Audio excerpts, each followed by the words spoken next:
뉴스야 시작합니다. 정치부 한성원 기자 나와 있습니다. 첫 번째 물음표 볼까요? 네, 첫 번째 물음표는 가난한 코인 큰 손입니다. 예. 논란의 한복판에 서 있는 김남국 의원입니다. 그동안 가난하다 힘들다 뭐 이런 류의 얘기를 많이 했는데 특히 청년층에서 반감이 큰 것 같아요.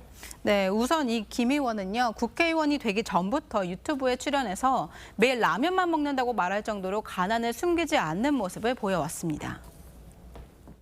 라면을 뭐 매일 먹을 수 없잖아요. 매일 라면만 먹어요. 네. 라면하고 만두하고 이렇게 먹은 지 거의 한 7, 8년 된 거예요. 네, 이런 배경이 있어서인지 이 후원금 모금 성과도 꽤 좋았는데 2020년 21대 총선 당시엔 48시간 만에 2,200명에게 후원금을 받았고요. 당선 이후에도 꾸준하게 정치 후원금에 대한 읍소 메시지를 이어왔습니다.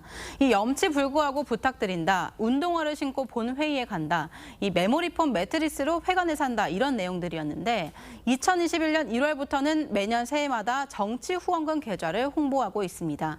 특히 지난해 11월에는요, 이 크리스마스를 앞두고 연애 꿀팁을 올린 후에 마지막에 이 후원금을 부탁드린다고 글을 올려서 화제가 됐는데 당시 이 돈이 없어서 호텔 대신 모텔 생활을 한다는 취지로도 말을 했었습니다.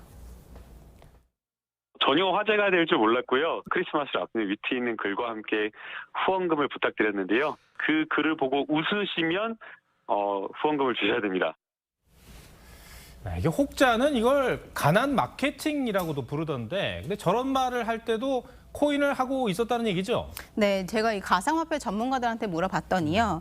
이 2021년 1월 이전에는 이 공개된 지갑이 형성되기 전이라서 이 정확한 추적이 불가능하다고 합니다. 네. 하지만 김 의원 스스로 2016년부터 코인에 꾸준히 투자해왔다 이렇게 밝힌 만큼 매일 라면만 먹는다고 했던 2019년에도 어느 정도 투자는 했을 것으로 보입니다. 그리고 이 방금 설명드린 정치 후원금 계좌를 홍보했던 2021년 초에는요. 한 코인으로 10억 원을 20억 원으로 불린 정황이 나왔고요.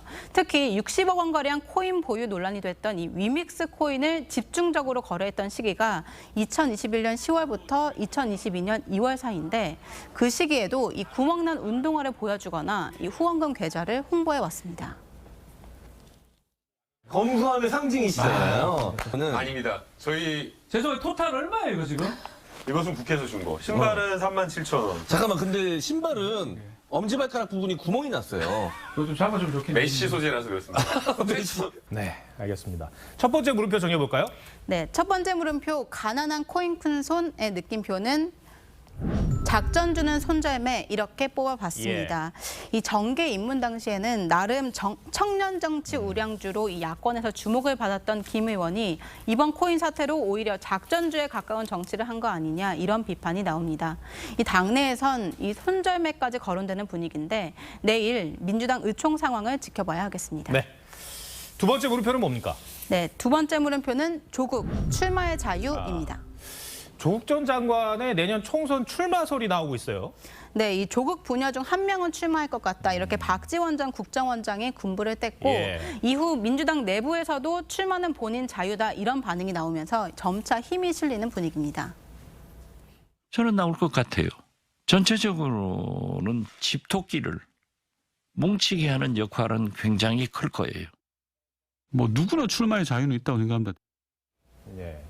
물론 아버지와 딸이 함께 출마를 하는 것도 자유고 또 많은 관심을 받는 것도 사실이지만 아직 재판이 안 끝났잖아요. 네, 이 조 전 장관은 이 자녀 입시 비리 혐의와 이 청와대 감찰무마 혐의로 1심에서 징역 2년의 유죄 판결을 받고 지금은 항소심이 진행 중입니다. 예. 1심 판단대로 대법원에서 확정이 되면 당선 무효형이 나오는 형량입니다. 또 딸 조민 씨도 검찰이 정경심 전 교수를 기소할 당시에 이 입시 비리 공범으로 입건을 했는데 이 정무적 판단 등으로 아직까지 미뤄졌습니다만 여전히 이 기소 가능성도 열려 있습니다. 그런데도 출마가 가능한 겁니까? 네, 최근 민주당이 차기 총선 공천 룰을 개정하면서 이 조국 전 장관의 출마에도 청신호가 켜졌습니다. 이재명 방탄 룰로 비판받았던 조항인데요. 하급심에서 유죄 판결을 받고 현재 재판을 계속 받고 있는 자를 이 부적격 처리하던 조항을 중대한 비리가 있다고 인정되는 자로 이 모호하게 바꾸면서 대법원이 형을 확정하지 않는 한 현재 재판을 받고 있는 정치인들에게도 구제 카드가 주어진 셈입니다. 다만 이 민주당에선 오히려 중대한 비리 1이라고 이렇게 대상을 넓혔기 때문에 1, 2심 유죄 여부를 떠나 부적격 사유에 따라선 심사 대상이 오히려 강화됐다 이런 입장입니다. 당사자들 생각은 어떻습니까? 먼저 이 조국 전 장관은요, 최근 법학 이론책을 내고 이 북콘서트를 하면서 일단 공개 행보에 나섰는데 이 출마설에 대해선 지금 말하기 곤란하다 이런 답변으로 말을 아끼는 모습이었습니다.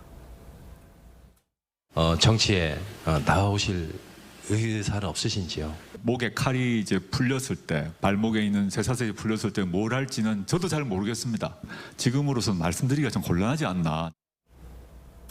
딸 조민 씨도 의사로 살고 싶은 꿈을 버리진 않았다. 이렇게 우회적으로 출마설을 일축하긴 했는데 어제 유튜브를 새로 개설하면서 이 영상 일기 같은 메시지를 예고해서 출마설이 당분간은 수그러들지 않을 분위기입니다. 저 오겹살 좋아하고 그다음에 닭발 좋아하고 껍데기 좋아해요. 영상 일기 같은 거를 남기면은 제가 나중에 봤을 때 뭔가 좋지 않을까? 근데 민주당 당내 반응은 어떻게 나옵니까? 그동안 이 조국 사태에 대해서 비판했던 의원들을 중심으로 강한 우려가 나오고 있습니다. 저희가 조국의 강을 확실하게 건넜습니까? 아직도 못 건너고 언저리에서 헤매고 있는데 지금 강으로 풍덩 빠지자는 얘기예요. 그러면. 일단 재판에 집중해갖고 그 재판을 통해서 본인의 명예를 회복하는 게 좀 우선되는 게 아닌가라는 생각 좀 해보고요. 네. 두 번째 물음표 정리해볼까요? 네, 조국 출마의 자유의 느낌표는 내로남불도 자유 이렇게 뽑아봤습니다. 이 1심 유죄 판결을 받은 조국 전 장관에게는 출마의 자유를 말하고 이 설화 논란으로 공천 배제 중징계를 받은 이 국민의힘 김재원 최고위원을 향해서는 눈치 본 결정이다 이렇게 비판하는 친문 진영의 논리를 과연 이 국민이 어떻게 받아들일지 궁금합니다. 알겠습니다. 한성훈 기자 잘 들었습니다.